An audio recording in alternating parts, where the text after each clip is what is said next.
السلام عليكم ورحمة الله نحمده ونصلي على رسوله الكريم أما بعد فأعوذ بالله من الشيطان الرجيم بسم الله الرحمن الرحيم لن ينال الله لحومها ولا دماؤها ولكن يناله التقوى منكم صدق الله العظيم اللهم صل على محمد وعلى آل محمد كما صليت على إبراهيم وعلى آل إبراهيم إنك حميد مجيد اللهم بارك على محمد وعلى آل محمد كما باركت على إبراهيم وعلى آل إبراهيم إنك حميد مجيد কাছে দূরে যে যেখান থেকে আজকের এই লাইভ প্রোগ্রামটিতে আপনারা যুক্ত হয়েছেন, যারা দেখছেন এবং শুনছেন এবং যারা পরবর্তীতে লাইভ প্রোগ্রামটিতে যুক্ত হবেন, আপনাদের সবাইকে জানাচ্ছি আন্তরিক শুভেচ্ছা এবং অভিনন্দন।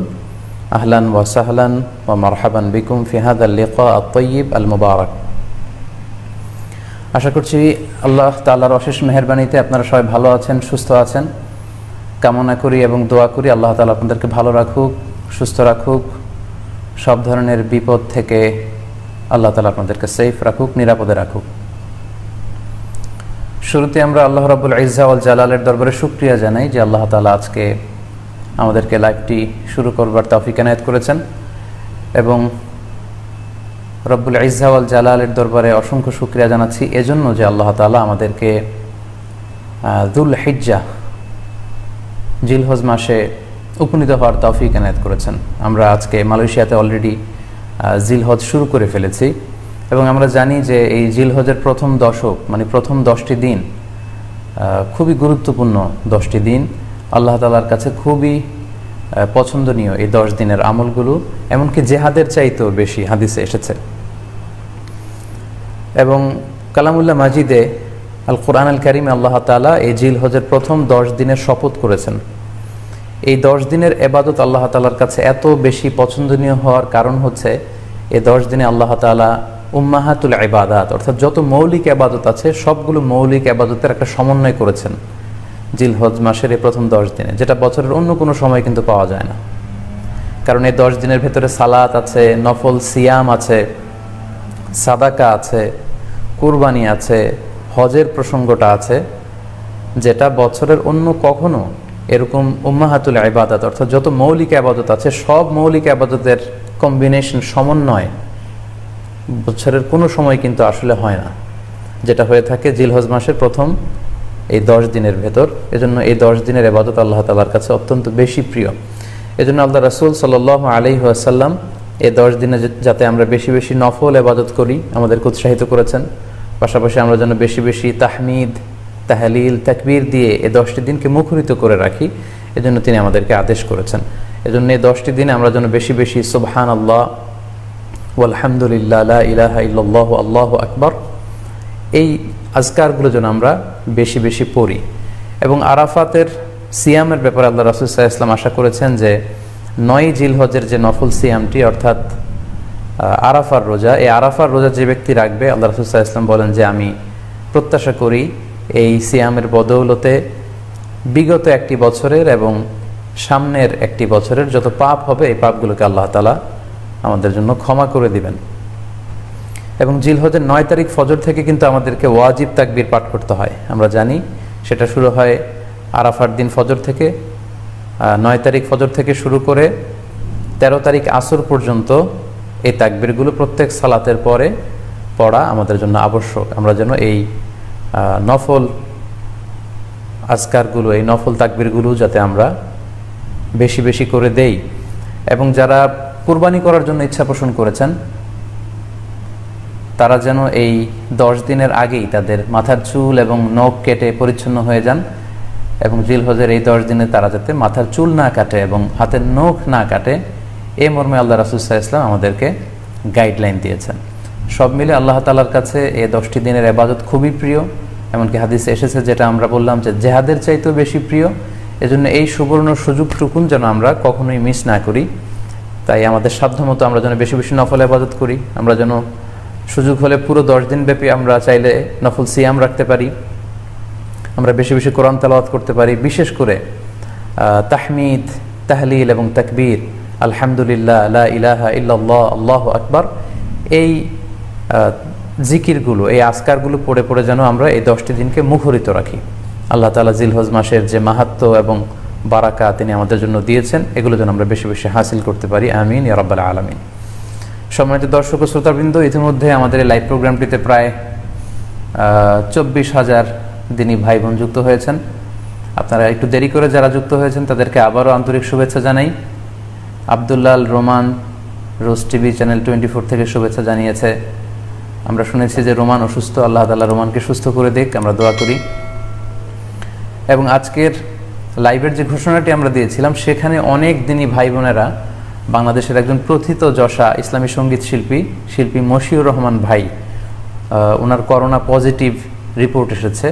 সবাই ওনার জন্য দোয়া চেয়েছেন। আসলে মানুষ তার চমৎকার চমৎকার ইসলামী সঙ্গীতের মধ্য দিয়ে যে শ্রোতাদের হৃদয়ে বেঁচে থাকে, এটার একটা প্রমাণ। আমাদের মশিউর ভাই অসাধারণ দরাজ গলায় খুব চমৎকার ইসলামী সঙ্গীত পরিবেশন করেন। আমি নিজেও তার ইসলামী সঙ্গীতগুলো খুব পছন্দ করি। সবাই ওনার জন্য দোয়া চেয়েছেন। তো আজকের এই লাইভের শুরুতেই আমি আমাদের সকলের প্রিয় শিল্পী মশিউর রহমান ভাইয়ের জন্য দোয়া করি, আল্লাহ তাআলা আমাদের প্রিয় ভাইকে দ্রুত শিফায়ে কামেলা আজলা নসিব করুক। যারাই পৃথিবীর যে প্রান্ত থেকে এই ভয়াবহ করোনা মহামারীতে আক্রান্ত হয়ে অসুস্থ অবস্থায় আছেন, আমরা সবার জন্য দোয়া করি, আল্লাহ তাআলা সবাইকে খুব দ্রুত শিফায়ে কামেলা নসিব করুক। সম্মানিত শুধুই আমি রিকোয়েস্ট করব আপনারা এই লাইভটি শেয়ার করে দিবেন, যাতে করে আপনাদের অন্যান্য ফেসবুক বন্ধুরা আজকের লাইভের এই আলোচনাটি থেকে উপকৃত হতে পারে। আমরা আজকে কুরবানি নিয়ে কিছু কথা শেয়ার করবার চেষ্টা করব ইনশাআল্লাহ। কুরবানির প্রসঙ্গটা আসলেই আমাদের স্মৃতির মানসপটে আমাদের ইব্রাহিম আলাইহিস সালাম এবং ইসমাঈল আলাইহিস সালামের যে কুরবানি, ওনাদের যে আত্মত্যাগ, এই দৃশ্যপটটি কিন্তু আমাদের চোখের সামনে ভেসে ওঠে। আমরা জানি যে ইব্রাহিম আলাইহিস সালাম আল্লাহ তাআলা সন্তুষ্টির জন্য স্বীয় পুত্র ইসমাঈল আলাইহিস সালামকে কুরবানি করতে চেয়েছিলেন, এবং সেই প্রসঙ্গ থেকেই কিন্তু আমরা প্রতি বছর জিলহজের 10 তারিখে কুরবানি করে থাকি। এবং এই দৃশ্যটি আল্লাহ তাআলার কাছে এতই ভালো লেগেছিল, এই আত্মত্যাগের দৃশ্যকে আল্লাহ তাআলা স্মরণীয় করে রাখবার জন্য কিয়ামত পর্যন্ত সব বিশ্বাসীদের জন্য এই জিলহজের একই টাইমে, জিলহজের 10 তারিখে কুরবানি করাটাকে আল্লাহ তাআলা আমাদের উপর অবধারিত করে দিয়েছেন। এই বিষয়টি সূরাতুস সাফফাতের 105 নম্বর আয়াতে আল্লাহ তাআলা এভাবে ইরশাদ করছেন, فلما بلغ معه السعي قال يا بني إني أرى في المنام أني أذبحك فانظر ماذا ترى।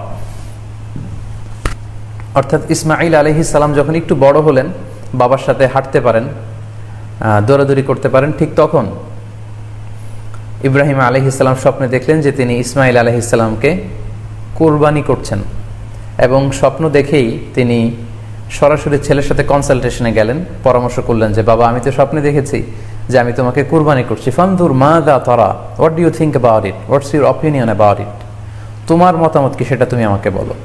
তখন সাইয়েদনা ইসমাঈল আলাইহিস সালাম অত্যন্ত সাহসিকতার সাথে বলিষ্ঠ একটি জবাব দিয়েছিলেন। সেটাও আল্লাহ তাআলা কোরআনে সরাসরি কোট করেছেন। তিনি বলেছিলেন, ক্বালা ইয়া আবাতি ফাআল মা তু'মার সাতাজিদুনি ইনশাআল্লাহু মিনাস সাবিরিন। অর্থাৎ, হে আমার সম্মানিত পিতা, আপনি যেমনটি স্বপ্নে দেখেছেন, আল্লাহ তাআলা আপনাকে যেমন আদেশ করেছে আপনি ঠিক তেমনটিই করুন। আপনি ভয় পাবেন না, ইনশাআল্লাহ আপনি আমাকে ধৈর্যশীলদের অন্তর্ভুক্ত পাবেন। একটু কি কল্পনা করা যায় যে সাইয়েদনা ইসমাঈল আলাইহিস সালাম ছোট্ট শিশু, তিনি যখন শুনলেন যে বাবা তাকে কুরবানি করবে, জবাই করবে, তার প্রত্যুত্তরে তিনি বলেছিলেন, বাবা, আমি ভয় পাচ্ছি না, আমি আপনাকে নিয়ে চিন্তিত, আপনি ভয় পাবেন না, বরং আপনি যা আদিষ্ট হয়েছেন আপনি তাই করেন। কারণ নবীরা যখন স্বপ্নে কিছু দেখে, সেটা সাধারণ মানুষের মতো স্বপ্ন নয়, সেটা ওহী, সেটা আল্লাহর পক্ষ থেকে আদেশ। তো আপনি আমাকে ধৈর্যশীল পাবেন, আপনি ভয় পাবেন না। সাইয়েদনা ইব্রাহিম আলাইহিস সালাম ইসমাঈল আলাইহিস সালামকে কুরবানি করতে শুরু করলেন, জবাই করতে শুরু করলেন। আল্লাহ তাআলার কাছে দৃশ্যটি এত ভালো লাগলো, আল্লাহ তাআলা সাইয়েদনা জিবরাইল আলাইহিস সালামকে দিয়ে জান্নাত থেকে একটি বকরি বা মেষ পাঠিয়ে দিলেন। সাইয়েদনা ইসমাঈল আলাইহিস সালামকে ছুরির নিচ থেকে সরিয়ে ফেলা হলো, আর সেখানে ইসমাঈল আলাইহিস সালামের পরিবর্তে একটি জান্নাত থেকে আনা বকরি বা ছাগলকে সেখানে কুরবানি করা হলো। আল্লাহ তাআলা বললেন, কদ সাদ্দাকতা রুইয়া, ইব্রাহিম তুমি তো তোমার স্বপ্নকে সত্যায়ন করেছো, বাস্তবে রূপান্তরিত করেছো, তুমি তো এই কঠিন পরীক্ষায় সফলতার সাথে উত্তীর্ণ হয়েছ। সাইয়েদনা ইব্রাহিম আলাইহিস সালাম পরীক্ষায় উত্তীর্ণ হলেন, এবং বাপ বেটার এই দৃশ্যায়নটি আল্লাহ তাআলার কাছে এত ভালো লেগেছে, আরশের উপর থেকে আল্লাহ তাআলা এত পছন্দ করেছেন ওনাদের স্যাক্রিফাইসকে, কুরবানিকে, কিয়ামত পর্যন্ত আমরাও যাতে কুরবানি করি, আল্লাহ তাআলা আমাদের জন্য এটাকে অবধারিত করে দিয়েছেন। সম্মানিত, শুধু এখানে আমাদের জন্য সবচেয়ে বড় যে শিক্ষণীয় বিষয়, সেটি হচ্ছে সাইয়েদনা ইব্রাহিম আলাইহিস সালামের ঔরসে যখন ইসমাইল আলাইহিস সালাম আসে, তখন তাফসির এসেছে ইব্রাহিম আলাইহিস সালামের বয়স ছিল 86 বছর। Could you imagine that? 86 বছর বয়সে যখন একটা সন্তান আল্লাহ তাআলা ওনাকে দান করলেন, আল্লাহ তাআলা বললেন যে সেই সন্তানকে তুমি জবাই করো। আমরা অনেক দম্পতির কথা জানি, তাদের সন্তান হয় না, 15 বছর, 20 বছর, 25 বছর পর অনেক সময় তাদের সন্তান হয়। সেই সন্তানটাকে তারা কত পছন্দ করে, সেই বাচ্চাটাকে তারা কত আদর করে। তো 86 বছর বয়সে আল্লাহ তাআলা ইসমাইল আলাইহিস সালামকে দান করেছিলেন। এই আদরের সন্তানটাকে আল্লাহ তাআলা বললেন তুমি কুরবানি করো। কারণ এই বয়স্ক অবস্থায় যখন ইব্রাহিম আলাইহিস সালাম ইসমাইল আলাইহিস সালামকে পেয়েছিলেন, তখন তিনি হৃদয়টাকে উজাড় করে দিয়ে নিজের ছেলেটাকে ভালোবাসতে শুরু করলেন, এবং হৃদয়ের ভালোবাসার জায়গাটার মধ্যে যে সিংহাসন, সেই সিংহাসনে তিনি ইসমাইলকে বসিয়েছিলেন। আল্লাহ তাআলা চেয়েছিলেন যে ইসমাইলকে সেখান থেকে সরিয়ে ওই ভালোবাসার সিংহাসনের জায়গাটাতে তুমি যেন আল্লাহ তাআলাকে স্থান দাও, এবং সেটাই পরীক্ষা সেই পরীক্ষাটাই তিনি বেসিক্যালি সাইয়েদনা ইব্রাহিম আলাইহিস সালামের কাছ থেকে করেছিলেন, এবং সেই পরীক্ষায় সাইয়েদনা ইব্রাহিম আলাইহিস সালাম সফলতার সাথে উত্তীর্ণ হয়েছিলেন। অর্থাৎ আল্লাহ চেয়েছিলেন যে তোমার হৃদয়ের ভালোবাসার সবচাইতে বড় জায়গাটা হচ্ছে ইসমাইলের, তোমার পুরো হৃদয়টা জুড়ে আছে ইসমাইল। আমি চাই তুমি আমার সন্তুষ্টির জন্য এই ইসমাইলকে বিলিয়ে দাও, এই ইসমাইলকে কুরবানি করে দাও। সম্মানিত শুধু এই স্টোরিটা থেকে আমাদের জন্য শিক্ষা হচ্ছে যে সাইয়েদনা ইব্রাহিম আলাইহিস সালামের হৃদয়ের সবচাইতে পছন্দনীয় বিষয়টা ছিল ইসমাইল। তিনি ইসমাইল আলাইহিস সালামকে, নিজের ছেলেকে বেশি পছন্দ করতেন। ইব্রাহিম আলাইহিস সালামের হৃদয়ে যেমনি ইসমাইল ছিল, আমাদের প্রত্যেকের হৃদয়ে কিন্তু এরকম এক একটা ইসমাইল আছে, কল্পিত ইসমাইল, রূপক ইসমাইল। আমাদের কারো হৃদয়ের ইসমাইল হচ্ছে আমাদের টাকা পয়সা, আমাদের কারো হৃদয়ের ইসমাইল হচ্ছে আমার ব্যাংক ব্যালেন্স, আমাদের কারো হৃদয়ের ইসমাইল হচ্ছে আমার দামি গাড়ি, আমাদের কারো হৃদয়ের ইসমাইল হচ্ছে আমার দামি গাড়ি, আমাদের কারো হৃদয়ের ইসমাইল হচ্ছে আমাদের যশ, খ্যাতি, আমাদের ক্ষমতা, প্রতিপত্তি, এগুলো।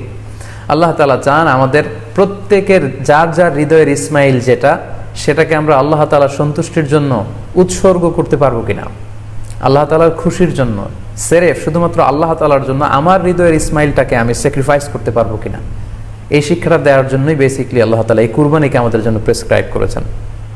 আল্লাহ তাআলা চান যে আমাদের হৃদয়ের পুরো জায়গাটা জুড়ে যেন আল্লাহ তাআলার সন্তুষ্টি, আল্লাহ তাআলার ভালোবাসা, আল্লাহকে যে আমরা ফিল করি, আল্লাহকে যে আমরা ভয় পাই, সেই জায়গাটাতে যেন আমরা আল্লাহ তাআলাকে রাখতে পারি। এটাই মূলত আল্লাহ তাআলা আমাদের কাছ থেকে চান, এবং আমাদের জীবনের সব কাজগুলোই হবে শুধুমাত্র কেবলমাত্র আল্লাহ তাআলার সন্তুষ্টির জন্য। এজন্য বিশ্বনবী সাল্লাল্লাহু আলাইহি ওয়াসাল্লামকে কিন্তু আল্লাহ রাব্বুল আলামিন শিখিয়ে দিয়েছেন যে কুল ইন্না সলাতি ওয়া নুসুকি ওয়া মাহইয়ায়া ওয়া মামাতি লিল্লাহি রাব্বিল আলামিন। হে নবী, আপনি বলুন যে আমার নামাজ, আমার কুরবানি, আমার জীবন, আমার মরণ সবটাই তো আল্লাহর জন্য। তাই আমাদের হৃদয়ে যদি আমরা আল্লাহকে স্থান দিতে পারি, আমাদের সব কিছু, সাইয়েদনা ইব্রাহিম আলাইহিস সালাম যেমনি নিজের প্রিয় পুত্র সন্তানকে কুরবানি করেছিলেন, ঠিক তেমনিভাবে আমাদের হৃদয়ের ইসমাইলটাকেও যদি আমরা আল্লাহ সন্তুষ্টির জন্য স্যাক্রিফাইস করতে পারি, কুরবানি করতে পারি, তাহলেই কিন্তু এই কুরবানির শিক্ষাটা আমাদের জন্য বাস্তবায়িত হবে বা সফল হবে।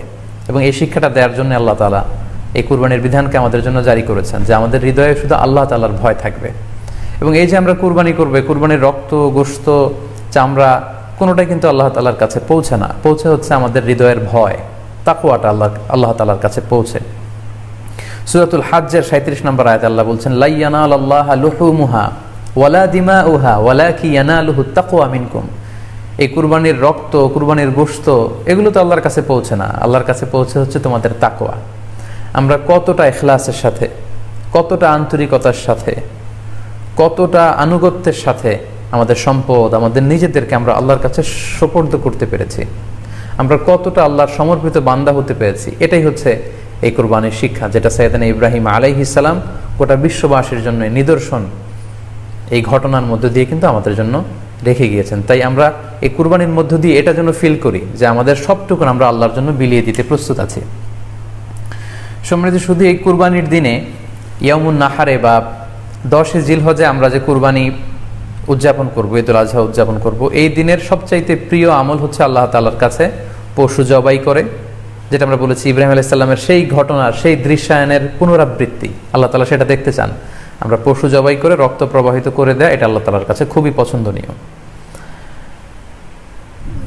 সুনানে তিরমিজিতে এসেছে, আয়েশা রাদিয়াল্লাহু তাআলা আনহা থেকে বর্ণিত, তিনি বলেন আন্না রাসূলুল্লাহ সাল্লাল্লাহু আলাইহি ওয়াসাল্লাম ক্বাল, আল্লাহ রাসূল সাল্লাল্লাহু আলাইহি ওয়াসাল্লাম বলেছেন মা আমিলা আদামিয়ুন মিন আমালিন ইয়াউমান নাহার আহাব্বা ইলাল্লাহি মিন ইহরাকিদ দাম। অর্থাৎ ইয়াউমুন নাহারে 10 জিলহজে পশু কুরবানি দিয়ে সে পশুর রক্ত প্রবাহিত করে দেওয়ার চেয়ে শ্রেষ্ঠ কোনো আমল আল্লাহর কাছে হতে পারে না, এর চেয়ে কোনো প্রিয় আমল আল্লাহর কাছে নেই। তার মানে কুরবানির দিনে সবচাইতে প্রিয় আমল, আল্লাহর কাছে পছন্দনীয় আমল হচ্ছে কুরবানি করা। তাই আমাদের যাদের সাধ্য আছে আমরা যেন বেশি বেশি কুরবানি করি। সম্মানিত, শুধু আমরা জানি যে এই কুরবানিকে আল্লাহ তাআলা আমাদের উপর আবশ্যক করেছেন। কুরবানির হুকুম সম্পর্কে যদি বলি তাহলে বলবো যে এটা ওয়াজিব হানাফি স্কুল অফ থট অনুযায়ী, কিন্তু অন্যান্য মাযহাবে এটাকে সুন্নাতে মুআক্কাদা বলা হয়েছে। মেজরিটি স্কলাররা, জুমহুরুল ফুকাহা, ইমাম শাফিঈ, আহমদ এবং ইমাম মালিকদের মতে, তাদের মতে এটা হচ্ছে সুন্নাতে মুআক্কাদা। কিন্তু হানাফি মাযহাবে এই কুরবানি করা হচ্ছে ওয়াজিব।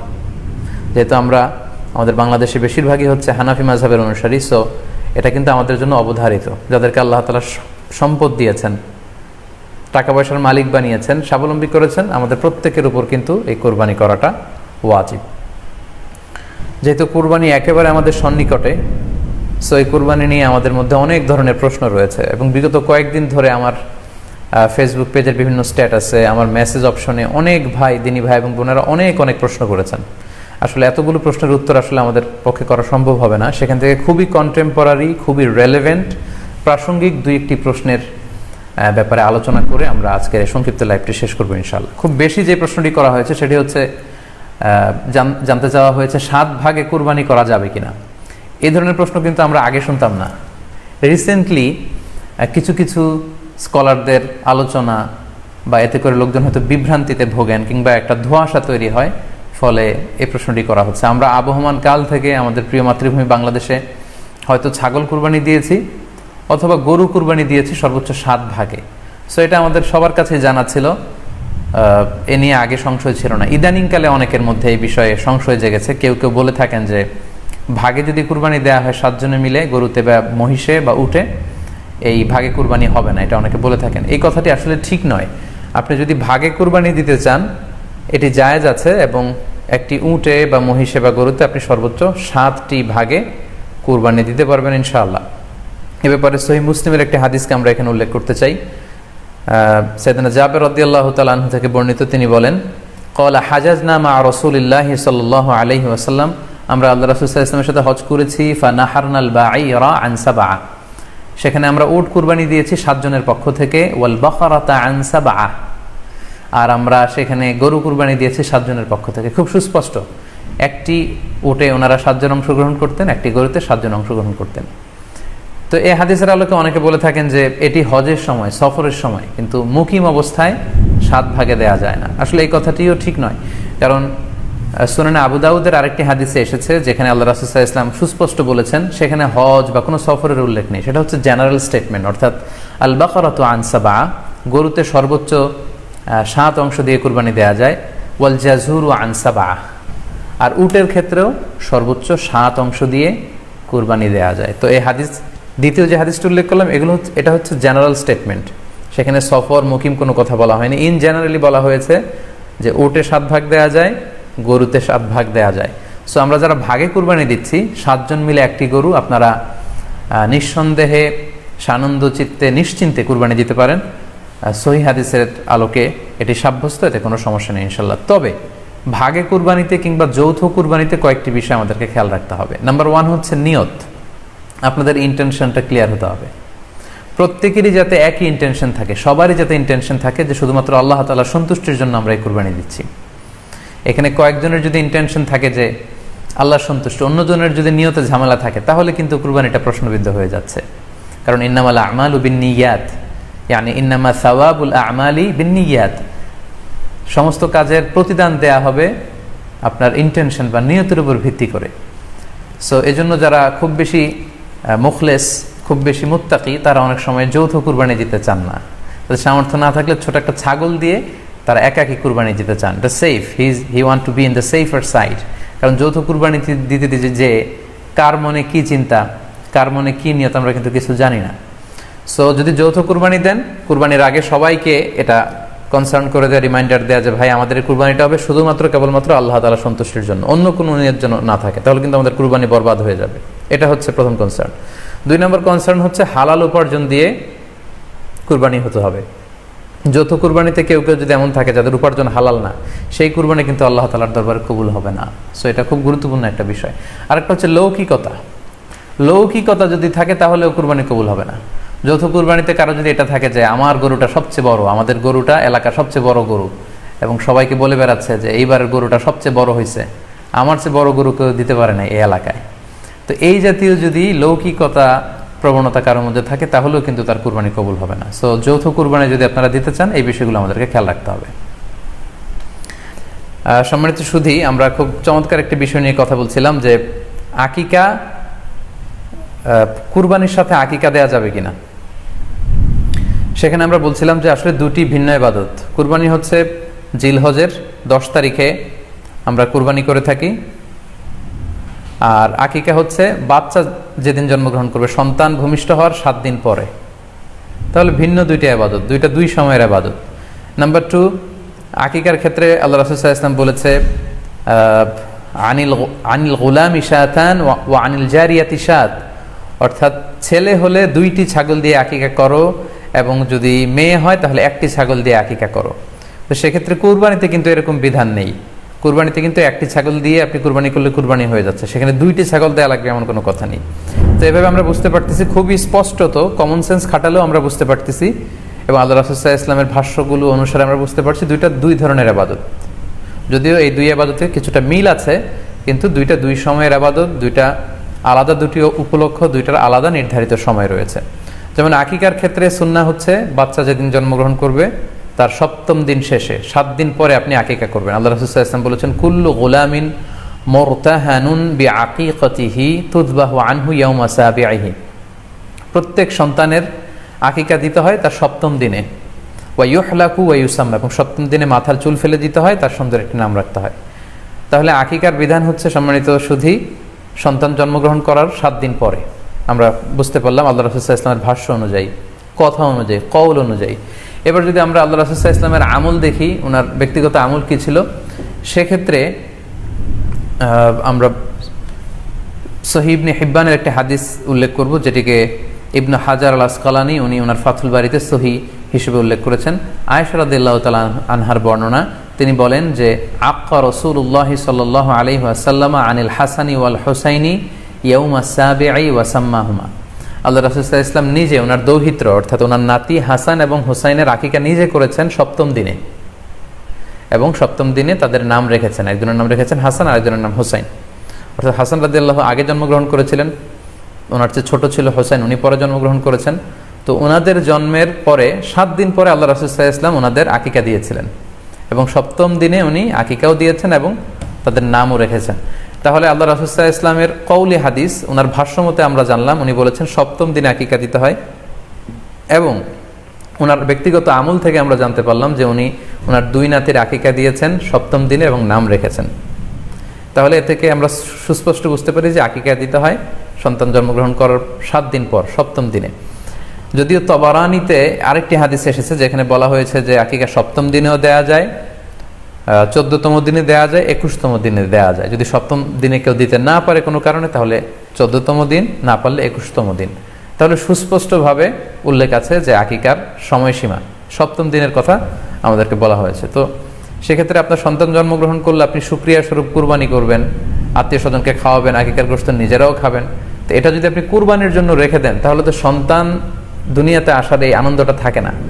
একজন যখন সন্তান পায় সে কেমন যেন আকাশের চাঁদ হাতে পায়, তো তখন তার 7 দিনের মধ্যে যে আনন্দটা থাকে, ওই দিন তার নাম রাখা হবে, আত্মীয় স্বজনরা আসবে, বাচ্চাকে দেখবে, দোয়া করবে, তখন আকিকা করে গোশত নিজে খাবেন, আত্মীয়দের খাওয়াবেন, পাড়া প্রতিবেশীদেরকে দিবেন। এটা হচ্ছে সন্তান ভূমিষ্ঠ হওয়ার উপলক্ষকে কেন্দ্র করে এই আকিকা। সো এটাকে কুরবানির সাথে মিক্স আপ করার কোনোই প্রয়োজন নেই, এবং এক্ষেত্রে সুস্পষ্ট গাইডলাইন হচ্ছে যে 7ম দিনে আকিকাটা দিতে হয়। সো আমরা যেন 7ম দিনে আকিকাটা দেই। তবে হ্যাঁ, এখন প্রশ্ন হচ্ছে 7ম দিনে কেউ দিতে পারেননি, 14তম দিনেও দিতে পারেননি, 21তম দিনেও দিতে পারেননি, হাতে টাকা ছিল না, সামহাও কোনো কারণে মিস করেছেন, তখন আপনি যখন সুযোগ হয় তখন করে দেন। ওই প্রেক্ষাপটে আপনি যদি কুরবানির সময়ও আকিকা দিয়ে দিতে চান, এটা আদায় হয়ে যাবে ইনশাল্লাহ, আশা করা যায় আদায় হয়ে যাবে, এবং এটা জায়েজ আছে। তবে এটা সুন্নাহ নয়। সুন্নাহ হচ্ছে 7ম দিনে আকিকা দেওয়া। পাশাপাশি গরু দিয়ে, মহিষ দিয়ে, উট দিয়ে আকিকা দেওয়াও কিন্তু সুন্নাহ নয়। আকিকা দেওয়া সুন্নাহ হচ্ছে ছাগল দিয়ে, হ্যাঁ, গরুর 7 ভাগে একটি ভাগ কুরবানির সাথে যদি আপনি আকিকা দিতে চান, আকিকা আদায় হয়ে যাবে, এটা জায়েজ আছে, কিন্তু এটা সুন্নাহ নয়। সুন্নাহসম্মত হচ্ছে আকিকা 7ম দিনে দেয়া এবং ছাগল দিয়ে দেয়া। ছেলের ক্ষেত্রে 2টি ছাগল, মেয়ের ক্ষেত্রে 1টি ছাগল। আশা করি কুরবানির সাথে আকিকার প্রসঙ্গটি আপনাদের কাছে ক্লিয়ার হয়েছে। সম্মানিত শুধু এবার আমরা শুনবো আরও একটি most asked question in this corona period, COVID-19 outbreak period. সেটা হচ্ছে, এই করোনা পরিস্থিতিতে কুরবানি না দিয়ে কুরবানির টাকা দান করে দিলে ওই সওয়াব পাওয়া যাবে কিনা। এই প্রশ্নগুলোও কিন্তু আমরা আগে শুনতাম না। রিসেন্ট সময়ে গত কয়েক বছর আগে আমরা খেয়াল করেছি যে তারকা জগতের কিছু লোক বা নাটক সিনেমা জগতের কিছু লোক এরকম ঘোষণা দিয়েছে যে আমরা টাকা বন্যার্ত লোকদেরকে দিয়ে দিলাম, আমরা কুরবানি দেব না। তো ওনাদেরকে আল্লাহ এত টাকা দিয়েছেন, ওনারা বন্যার্ত লোকদেরকেও সহায়তা করতে পারেন, আবার কুরবানিও করতে পারেন। সো একটা দিয়ে আরেকটা হবে না। আপনি যদি টাকা দান করে দেন এটা সাদাকার সওয়াব হবে, কিন্তু কুরবানির সওয়াব কিন্তু আপনি পাবেন না। আল্লাহ রাসূল সাল্লাল্লাহু আলাইহি ওয়াসাল্লাম বলেছেন, কুরবানি করলে যেই প্রাণীটার কুরবানি করা হলো ওই প্রাণী তার শিং নিয়ে, তার গায়ের পশম নিয়ে, পায়ের খুরগুলো নিয়ে কিয়ামতের ময়দানে দাঁড়াবে। সো এই সওয়াব থেকে কিন্তু আপনি বঞ্চিত হয়ে গেলেন। তাই এ ব্যাপারে সুস্পষ্ট কথা হচ্ছে, আপনি যদি কুরবানির টাকা দান করে দেন, দানের সওয়াব হবে, কিন্তু কুরবানির সওয়াব হবে না, এবং কুরবানির এই ওয়াজিব বিধানটিও কিন্তু আদায় হবে না।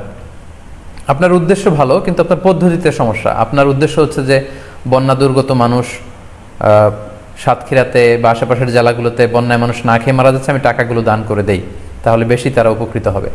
আমি বলবো যে আপনার যদি সামর্থ্য থাকে সেক্ষেত্রে আপনি বন্যার্ত লোকদেরকে দানও করেন, পাশাপাশি কুরবানিও করেন, দুই জিনিস।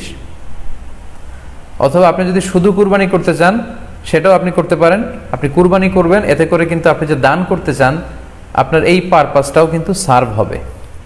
কিন্তু কুরবানির টাকা দান করে দিলে কখনো কুরবানি আদায় হবে না। আপনি যদি কুরবানি করেন এক্ষেত্রেও কিন্তু দরিদ্র জনগোষ্ঠীর বিশাল স্বার্থ এখানে আছে, কারণ বছরের একটা দীর্ঘ সময় ধরে এই সুবিধাবঞ্চিত মানুষগুলো কিন্তু আমিষের অভাবে তারা ভোগে, পুষ্টিহীনতায় ভোগে। তারা এমনও অনেক ফ্যামিলি আছে বছরে শুধু এই কুরবানির সময় এই মৌসুমটাতে তারা কিছু গোশত খেতে পারে। সো তাদের মধ্যে আপনি কুরবানি করে এই গোশত বিতরণ করতে পারেন। সো এই কোভিড-19 পিরিয়ডে আমাদের উচিত বেশি বেশি কুরবানি করা, কুরবানি করে এই অভুক্ত মানুষদের ঘরে ঘরে কুরবানির গোশত পৌঁছে দেয়া। তাহলে আপনি কুরবানির মাধ্যমে কিন্তু এই গোশত বিতরণ করে তাদের সহায়তা করতে পারলেন। পাশাপাশি যারা খামারি আছে, আপনি কুরবানি করলে এই তাই খামারিদের এই ব্যবসা প্রসেসেও কিন্তু আপনি অংশগ্রহণ করলেন। আপনি তাদের ব্যবসাতে, আল্লাহ তাআলা সুদকে হারাম করেছেন, ব্যবসাকে হালাল করেছেন, তাহলে ব্যবসার মতো একটা চমৎকার কাজেও আপনি সহায়তা করলেন কুরবানির মধ্য দিয়ে। আরও একটা গুরুত্বপূর্ণ বিষয় হচ্ছে, আমাদের গ্রাম বাংলায় কিন্তু আমাদের অনেক গরিব লোকজন আছে বা মা বোনেরা আছে যারা সারা বছর ব্যাপী ছাগল পালে এই আশায় যে কুরবানির সময় ছাগলটাকে বিক্রি করবে, অথবা গরু পালে। গ্রামগঞ্জে অনেক পরিবার আছে যে বছর শেষে কুরবানির সময় আসলে তারা এটা ভালো দামে বিক্রি করবে এবং সেই টাকা দিয়ে সারা বছর চলবে। সো আপনি যদি কুরবানি করেন তাহলে ওই প্রান্তিক জনগোষ্ঠীকেও কিন্তু সহায়তা করা হলো। পাশাপাশি কুরবানির এই সময়গুলোতে হাজার হাজার কসাইদের একটা জীবিকার ব্যবস্থা হয়। তারা গরু জবাই করে, চামড়া খোলে, গোশত কাটে। তো এই কুরবানির দিনগুলোতে কিন্তু হাজার হাজার কসাইদের হালাল জীবিকার একটা ব্যবস্থা হয়। কসাইরা কিন্তু কোটিপতি হয় না। সো আপনি এই কুরবানির প্রসেসটাকে যদি আরও বেশি প্রমোট করেন তাহলে এই কসাইদেরও কিন্তু একটা রিজিকের ব্যবস্থা হচ্ছে। আরও ইন্টারেস্টিংলি, কুরবানির যে চামড়া, পশুর যে চামড়া, এই চামড়াগুলো কিন্তু ইয়াতিমের হক, গরিবদের হক। সো আপনি কুরবানির চামড়া বিক্রি যদি করে দেন, চামড়া চাইলে আপনি ব্যবহার করতে পারেন, অথবা বিক্রি করলে এটা কিন্তু ইয়াতিমখানাতে, মাদ্রাসাগুলোতে, অভাবী মানুষদেরকে এই দামটা কিন্তু দিয়ে দিতে হয়। ফলে কুরবানির এই চামড়া থেকে কিন্তু মাদ্রাসাগুলো বা ইয়াতিম ছাত্রছাত্রীরা উপকৃত হচ্ছে। তাহলে এখানে অনেক বিষয় জড়িত। যদিও বর্তমান সময়ে চামড়া শিল্প ধ্বংস করার একটা বিশাল পায়তারা চলছে, চামড়ার দাম পড়ে যাচ্ছে। তো আমরা যদি কুরবানি না দেই আমাদের চামড়া শিল্প হুমকির মুখে পড়বে। এবং এই যে হাজার হাজার মাদ্রাসা এবং এতিমখানা আছে যাদের একটা বড় ইনকামের বা আয়ের উৎস হচ্ছে কুরবানির সময় এই চামড়ার টাকা। সো মানে with all this discussion it seems that through sacrifice you can contribute more. আপনি যদি কুরবানি করেন এবং এটা যদি বেশি বেশি করেন তাহলে আপনি যে চাচ্ছেন অসহায় মানুষদেরকে সহায়তা করতে, এটা আরও বেশি বেশি করা হলো, বেশি বেশি করা হলো। তাদেরকে গোশত বিতরণ করে আপনি সহায়তা করলেন, খামারিদেরকে ব্যবসার ক্ষেত্রে সহযোগিতা করলেন, গ্রামের যে নারীরা ছাগল পাললো, গরু পাললো তাদের সহায়তা করলেন, কসাইদের হালাল জীবিকার জন্য সহযোগিতা করলেন, মাদ্রাসার ইয়েতিম ছাত্রদেরকে আপনি সহায়তা করলেন। সো আমি বলবো যে কখনো এই ভুল সিদ্ধান্ত নেবেন না যে কুরবানির টাকা আমি দান করে দেবো, না, আপনি কুরবানি করবেন, এতে আপনার কুরবানির ওয়াজিবও আদায় হবে, গরিবদেরকে সহযোগিতাও করা হবে। সেক্ষেত্রে যদি আপনি স্বাস্থ্য ঝুঁকি মনে করেন এই করোনা পরিস্থিতিতে, সেক্ষেত্রে আপনি সরাসরি হাটে যেতে না চাইলে অনলাইনে গরু ক্রয় করতে পারেন। গতকাল আমি কয়েকটি বিশ্বস্ত সংস্থা বা ফাউন্ডেশনের নাম উল্লেখ করেছি আমার পেজে, যারা এই কুরবানির সার্ভিসটা দিচ্ছে তারা বিশ্বস্ত। আপনারা তাদের কাছে টাকা পাঠিয়ে আপনি কয় ভাগে কুরবানি দিচ্ছেন জানাতে পারেন, আপনার নাম্বার দিয়ে রাখতে পারেন। তারা কুরবানির দিন, কুরবানির শেষে আপনাকে SMS করে জানিয়ে দিবে যে আপনার কুরবানি হয়েছে, আপনার কুরবানি আদায় হয়ে গেল। অনেকে না বুঝে অনেক বিরূপ মন্তব্যও করেছেন গতকালের স্ট্যাটাসটিতে। আসলে যে এই সংস্থাগুলোর কথা আমি উল্লেখ করেছি তাদের সাথে সরাসরি আমার কোনো সম্পৃক্ততা নেই, বরং এটা জনকল্যাণমূলক একটা কাজের অংশ হিসেবেই মূলত আমি অল্টারনেটিভ একটা সহজ পদ্ধতি, যারা হাটে যেতে চান না, গোশত বন্টন করা এবং করোনা পরিস্থিতির কারণে স্বাস্থ্য ঝুঁকি মনে করে যারা কুরবানি একেবারে দিতেই চাচ্ছেন না, তারা যেন এই ভুলটি না করেন, বরং অন্তত এই সংস্থাগুলোর কাছে টাকা পাঠিয়ে তারা যেন তাদের ওয়াজিব কুরবানির বিধানটি পালন করেন, এজন্য মূলত এই স্ট্যাটাসটি দেওয়া হয়েছিল। আরও একটি সহজ পদ্ধতি আছে, সেটা হচ্ছে যারা শহুরে জীবনযাপন করছেন, শহরে আছেন, তারা চাইলে কিন্তু আপনার গ্রামের আত্মীয় স্বজনদের কাছে আপনার টাকা পাঠিয়ে দিয়ে কুরবানি আদায় করতে পারেন। টাকা পাঠিয়ে দিলে তারা আপনার পক্ষ থেকে ছাগল বা গরু কিনে কুরবানি করে তারা গোশত খেয়ে উপকৃত হলো, আশেপাশের গরিব আত্মীয় স্বজনদের মধ্যে বিতরণ করে এই কুরবানির প্রক্রিয়াটা আদায় হলো। এটাও খুব সহজে কিন্তু করা যেতে পারে। আর কুরবানির ক্ষেত্রে প্রতিনিধিত্ব জায়েজ আছে, অন বিহাফ অফ ইউ, অন্য কেউ আপনার পক্ষ থেকে কুরবানি করতে পারবে, আপনি টাকা দিয়ে দিলেই হলো। আর যারা হাটে যে নিজে দেখে শুনে গরু ছাগল কিনে এনে নিজে কুরবানি করে সব ব্যবস্থাপনা করতে পারবেন, আয়োজন করতে পারবেন, সেটা সবচাইতে ভালো, সেটা তো নূরুন আলা নূর, এটা নিয়ে কোনো কথা নেই। তবে সেক্ষেত্রে এই করোনা পরিস্থিতিতে হাটে যাওয়া, কুরবানি করা, সেক্ষেত্রে পরিপূর্ণভাবে স্বাস্থ্যবিধি মেনে চলতে হবে এবং সর্বোচ্চ সতর্কতার পরিচয় আমাদেরকে দিতে হবে, যাতে করে এই কুরবানিকে কেন্দ্র করে এই রোগের এই মহামারী যাতে আরো বেশি করে আমাদের মাঝে ছড়িয়ে পড়ার কোনো সুযোগ না পায়। আশা করি কুরবানির টাকা দিয়ে দিলে কুরবানি আদায় হবে কিনা এই ব্যাপারটি আপনারা বুঝতে পেরেছেন।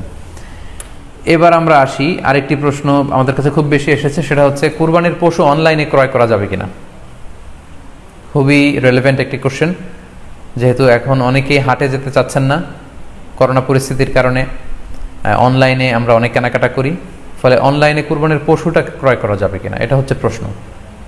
এক্ষেত্রে উত্তর হচ্ছে জি, অন্যান্য জিনিস আপনি যেমনি অনলাইনে ক্রয় করেন সেগুলো যেমনি জায়েজ, অনুরূপভাবে অনলাইনে কুরবানির পশুও ক্রয় করা জায়েজ। বিভিন্ন ডেইরি ফার্ম আছে, অ্যাগ্রো ফার্ম আছে এবং বিভিন্ন গরু ছাগলের খামার আছে, তারা কিন্তু আমি দেখলাম যে বিক্রয়.com না রকমারি.com আমি দেখলাম যে তারা গরুর অ্যাড দিচ্ছে, গরুর ভিডিও সেখানে আপলোড করে দিচ্ছে, সেখানে তাদের ক্লায়েন্টরা সেটা দেখে তারা গরু ক্রয় করছে। যে এটা জায়েজ আছে ইনশাল্লাহ।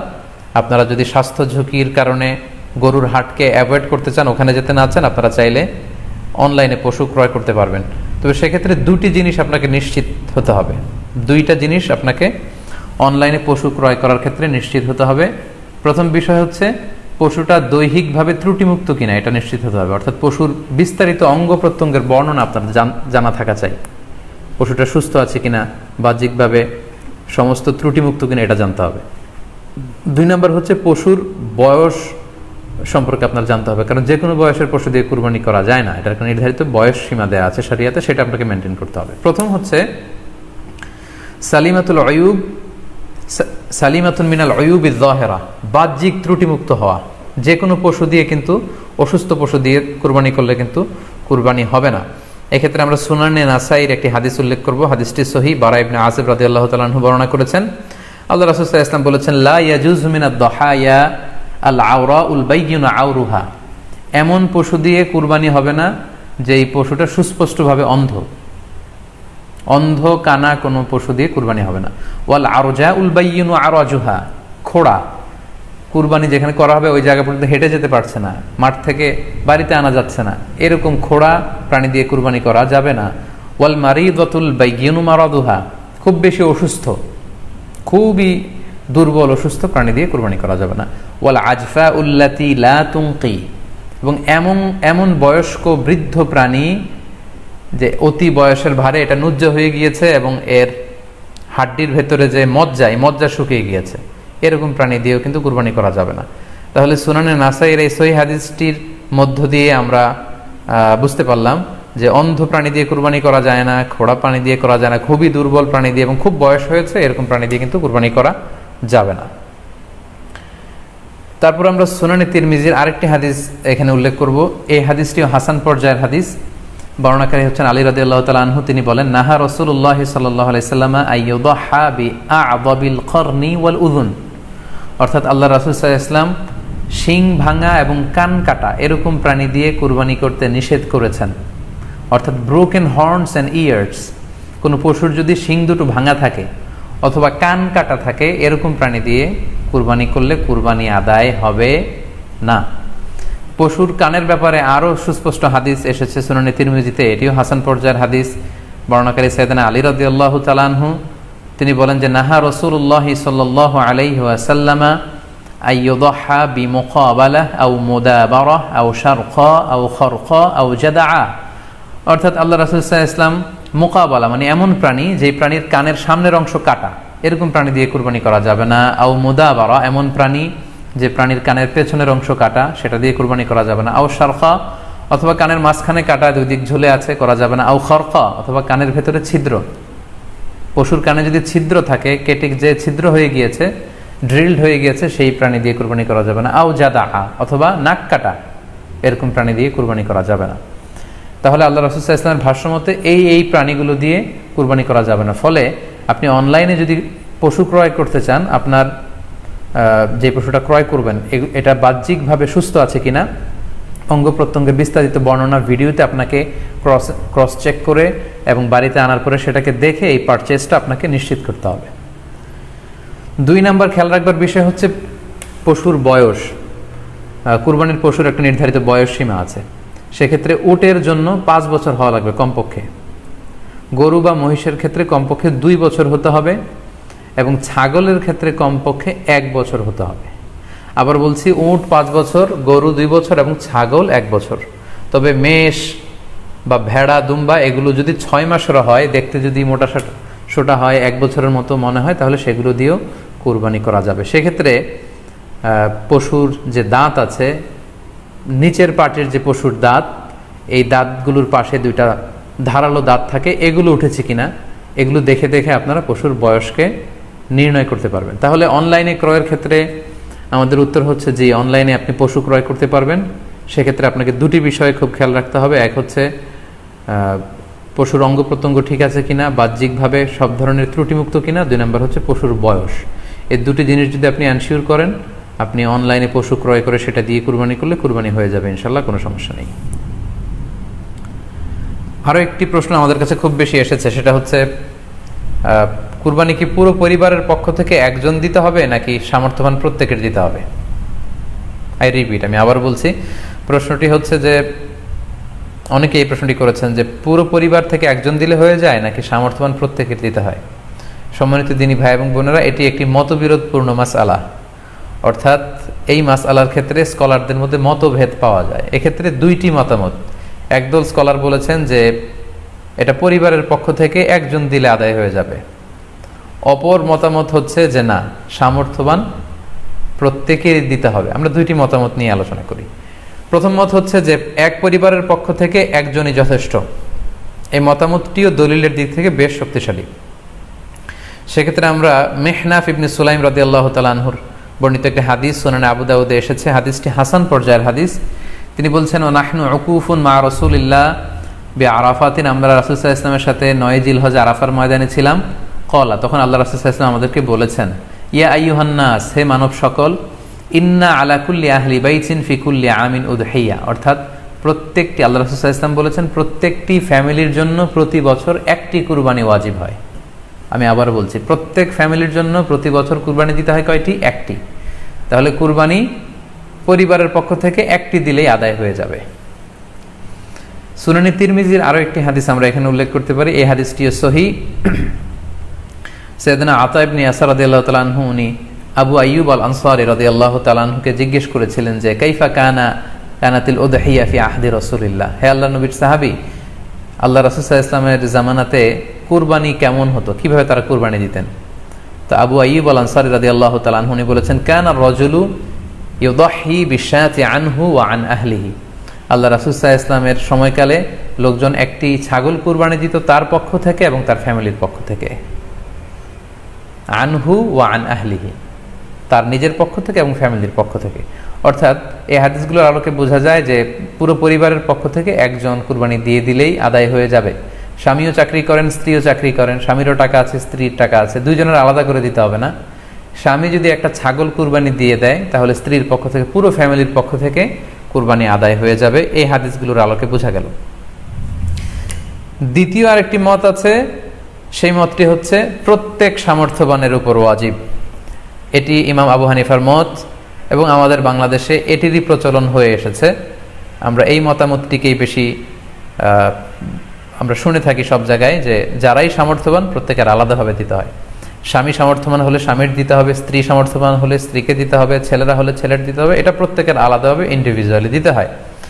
এবং সেক্ষেত্রে ওনারা দলিল দিচ্ছেন সুনান ইবনে মাজার একটি হাদিস, হাদিসটি সহিহ, যেখানে আল্লাহ রাসূল সাল্লাল্লাহু আলাইহি ওয়াসাল্লাম বলেছেন, মান কানা লাহু সাআহ, যার সামর্থ্য আছে কিন্তু ওয়ালাম ইউদাহি, সামর্থ্য থাকার পরেও সে কুরবানি দেয় না, ফালা ইয়াকরাবান্না মুসাল্লানা, সেজন্য ঈদুল আজহার দিন আমার ঈদগাহে না আসে নামাজ পড়তে। আল্লাহ রাসূল সাল্লাল্লাহু আলাইহি ওয়াসাল্লাম হুঁশিয়ারি বাণী ঘোষণা করেছেন, ধমক দিয়েছেন যে সামর্থ্য থাকার পরেও যে কুরবানি দেয় না সেজন্য আমার ঈদগাহে না আসে। এই হাদিসের আলোকে ওনারা বলেছেন মান কানা লাহু সাআহ, যার সামর্থ্য আছে। ওনারা বলছেন যে এটা ইন জেনারেল, ব্যাপক, যারই সামর্থ্য আছে তাকিয়ে দিতে হবে। সো এখানে বাস্তবতা হচ্ছে দুই পক্ষেরই খুব ভ্যালিড দলিল আছে। আর কোনো মাসালার ক্ষেত্রে যখন মতবিরোধ থাকে, দুই পক্ষেরই দলিল থাকে, সেক্ষেত্রে বাড়াবাড়ি করাটা অনুচিত। বরং এটা হচ্ছে ইসলামের সৌন্দর্য, এখানে প্রশস্ততা রয়েছে। সো যারা মনে করে যে ফ্যামিলির পক্ষ থেকে একজন কুরবানি দিলেই আদায় হয়ে যাবে, তাদেরও দলিল আছে, তাদেরকে সেটা করতে দেওয়া উচিত। তবে আমরা এটাকেই সাজেস্ট করি যে প্রত্যেক সামর্থ্যবানের উপর কুরবানি দেওয়া উচিত। এতে করে যিনি কুরবানি দিবেন উনি সওয়াব পেয়ে উপকৃত হলেন, আবার উনি কুরবানি দেওয়ার কারণে গোশত বিতরণ করলেন, ফলে গরিবরা উপকৃত হলো। সো সামর্থ্যবান প্রত্যেকেরই উচিত বেশি বেশি কুরবানি দেয়া। আশা করি এই মাসালাটাও আপনারা বুঝতে পেরেছেন। সম্মানিত শুধু আমরা আমাদের লাইভের একেবারে শেষের দিকে চলে এসেছি। আমরা খুব বেশি লম্বাচড়া করতে চাই না, যদিও বলেছিলাম সংক্ষিপ্ত লাইভ, মাঝখানে একবার ইন্টারনেট এবং ইলেকট্রিসিটি চলে যাওয়ার কারণে একবার ইন্টারাপ্ট হলো। এ পর্যায়ে আমরা অল্প কয়েকটি রিমাইন্ডার আপনাদের সাথে শেয়ার করে আজকের আলোচনাটুকু আমরা এখানেই জবনিকা টানবো, এখানেই আমরা আলোচনাটি শেষ করবো ইনশাআল্লাহ। প্রথম যে রিমাইন্ডারটি আপনাদের সাথে আমি শেয়ার করতে চাই সেটি হচ্ছে, সম্মানিত শুধু আমরা অনেকেই বাজার থেকে পশু আনার সময় বা কুরবানি করার সময় পশুর সাথে অনেক বেশি অমানবিক আচরণ করি। এতে করে কিন্তু আপনার কুরবানিটা, পুরো কুরবানির প্রক্রিয়াটাই প্রশ্নবিদ্ধ হয়ে যেতে পারে। তাই আজকের লাইভের মধ্য দিয়ে যারাই আপনারা যুক্ত হয়েছেন, আমি সবাইকে বলছি আমরা যাতে পশুর সাথে মানবিক আচরণ করি, কুরবানির পশুর সাথে এমন কোনো আচরণ যাতে না করি যাতে ওর কষ্ট না হয়, আমরা যেন এটা খেয়াল রাখি। বিশেষ করে জবাই করার আগে পশুকে ভালোভাবে রশি দিয়ে বেঁধে নেয়া এবং ছুরিটা, যেই ছুরি দিয়ে জবাই করা হবে সেটা খুব ধারালো থাকা। আল্লাহ রাসূল সাল্লাল্লাহু আলাইহি ওয়াসাল্লাম কিন্তু এই দিক নির্দেশনা আমাদেরকে দিয়েছেন। সুবহানাল্লাহ, ইসলাম যে কতটা চেক অ্যান্ড ব্যালেন্স, কতটা ভারসাম্যপূর্ণ জীবন বিধান। আল্লাহ রাসূল সাল্লাল্লাহু আলাইহি ওয়াসাল্লাম সহিহ মুসলিমের বর্ণনায় তিনি বলছেন, ইযা যাবাহতুম ফাআহসিনুয যিবহা, তোমরা যখন জবাই করবে সেখানেও তোমরা ইহসান করো। কেননা আল্লাহ তাআলা সব জায়গায় ইহসানকে অবধারিত করেছেন। আমরা জীবনে যাই করব না কেন সেটা ইহসানের সাথে করতে হবে। তো পশুটাকে কিন্তু আমি জবাই করব, স্লটার করব, আল্লাহ রাসূল সাল্লাল্লাহু আলাইহি ওয়াসাল্লাম বললেন যখন স্লটার করবে, জবাই করবে, তখনও সেটার প্রতি ইহসান করে তোমরা জবাই করো না। ওয়া ইযা যাবাহতুম ফাআহসিনুয যিবহা, সেক্ষেত্রেও তোমরা সফট হার্টেড হও, সেটাকে ইহসানের সাথে জবাই করো। কিভাবে ইহসানের সাথে জবাই করবে? ওয়ালিয়ুহিদ্দা আহাদুকুম শাফরাতাহু ওয়ালিয়ুরিহ যাবিহাতাহু, তোমরা তোমাদের ছুরিটা খুব বেশি করে ধারালো করে নাও, যাতে করে খুব স্মুথলি স্লটারিংটা হয়ে যায়, খুব স্মুথলি কুরবানিটা তাড়াতাড়ি হয়ে যায়, যাতে প্রাণীটার কষ্ট না হয়। আমরা প্রায়ই আমাদের বেখেয়ালে বা অবহেলাবশত কুরবানির পশু ট্রাক থেকে নামানো, হাট থেকে নিয়ে আসা, এমনভাবে আমরা কুরবানির পশুর সাথে ট্রিট করি, এতে করে কিন্তু অনেক অমানবিক আচরণ আমাদের দ্বারা প্রকাশ পেয়ে যায়। সো আমরা যদিও এটাকে জবাই করব, আমরা যেন ইহসানের সাথে জবাই করি, এই বিষয়টা যেন আমরা খেয়াল রাখি। এটা হচ্ছে প্রথম রিমাইন্ডার। দ্বিতীয় রিমাইন্ডার হচ্ছে, আমাদের দেশে প্রায় এটা ঘটে, জবাই করার পরে অনেক কসাইরা তাড়াতাড়ি এই পশুটার দেহ থেকে প্রাণ বের হয়ে যাওয়ার জন্য ছোট ছুরি দিয়ে জবাই করা প্রাণীটার গলার মধ্যে খোঁচা মারতে থাকে, গলায় বারবার খোঁচা মারতে থাকে, এটা কিন্তু ঠিক না। স্পাইনাল কর্ডে যদি আপনি জবাই করার পরে বারবার খোঁচা মারেন, তাহলে কিন্তু এই প্রাণীটার অপমৃত্যু হতে পারে, অর্থাৎ এটা স্বাভাবিক কোনো মৃত্যু নয়। স্বাভাবিক মৃত্যু হচ্ছে জবাই করে দেয়া, এবং ইসলাম এটাকে আমাদের জন্য বৈধ করেছেন। আমরা জানি যে পাশ্চাত্যে গরুর মাথায় বুলেট মারা হয়, অথবা ইলেকট্রিক্যাল শক দিয়ে ওটাকে হত্যা করা হয়, অথবা ভারী কোনো লোহার হাতুড়ি দিয়ে গরুর মাথায় আঘাত করে সেটাকে মারা হয়, কিন্তু ইসলাম এগুলোকে নিষেধ করেছে। ইসলামের বিধান হচ্ছে স্লটারিং করা, আপনি জবাই করে দিবেন। সেক্ষেত্রে আমার মনে হয় 10 থেকে 15 মিনিট যদি আমরা একটু ওয়েট করি, গরুর দেহ থেকে সবগুলো রক্ত কিন্তু বের হয়ে যাবে, ফলে এটার গোশতটা উপাদেয় হবে আমাদের জন্য। কিন্তু আমরা যদি তাড়াহুড়ো করে, বিশেষ করে অনেক কসাই ভাইরা, রুহটা যাতে তাড়াতাড়ি বের হয়ে যায়, প্রাণটা যাতে তাড়াতাড়ি বের হয়ে যায়, জবাইয়ের পরে আবার ছোট ছুরি দিয়ে স্পাইনাল কর্ডে খোঁচা মারতে থাকে, এটা কিন্তু ঠিক না। এতে করে যেটা হয়, এটা স্বাভাবিক মৃত্যু হয় না, বরং অপমৃত্যু হয়ে থাকে। আমরা যখন কুরবানি করি তখন প্রাণীটার শ্বাসনালী এবং কণ্ঠনালী কেটে যায়, এবং তারপরে রক্তনালী, যেটাকে ইংরেজিতে বলে জুগুলার ভেইন, এই জুগুলার ভেইনটা যখন কেটে যায় তখন কিন্তু প্রাণীটা আর ব্যথা পায় না। গবেষণায় দেখা গিয়েছে যে যদিও আমরা দেখি যে প্রাণীটা খুব ছটফট করে, লাফালাফি করে, কিন্তু আসলে সে ব্যথা পায় না। জুগুলার ভেইন যখন কেটে ফেলে তখন ব্রেইন তাকে স্পাইনাল কর্ডের মাধ্যমে হার্টে সিগন্যাল দেয় আরও বেশি পাম্প করার জন্য, আরও বেশি রক্ত পাঠানোর জন্য, ফলে দেহের সবগুলো রক্ত গলার ওই কাটা জায়গা দিয়ে কিন্তু বের হয়ে যায়। কিন্তু ওই মুহূর্তে আপনি যখন ছোট ছুরি নিয়ে এটার স্পাইনাল কর্ডে খোঁচাখুচি করতে শুরু করেন, তখন কিন্তু এটার অপমৃত্যু ঘটে, এটার স্ট্রোক হতে পারে, এটা হার্ট অ্যাটাক করে মারা যেতে পারে। তাহলে সেটা কিন্তু স্বাভাবিকভাবে জবাইয়ের মধ্যে দিয়ে মৃত্যুবরণ করলো না, বরং হার্ট অ্যাটাক করে বা স্ট্রোক করে সেটা মারা গেল। তখন কিন্তু আপনার কুরবানিটা প্রশ্নবিদ্ধ হয়ে যেতে পারে।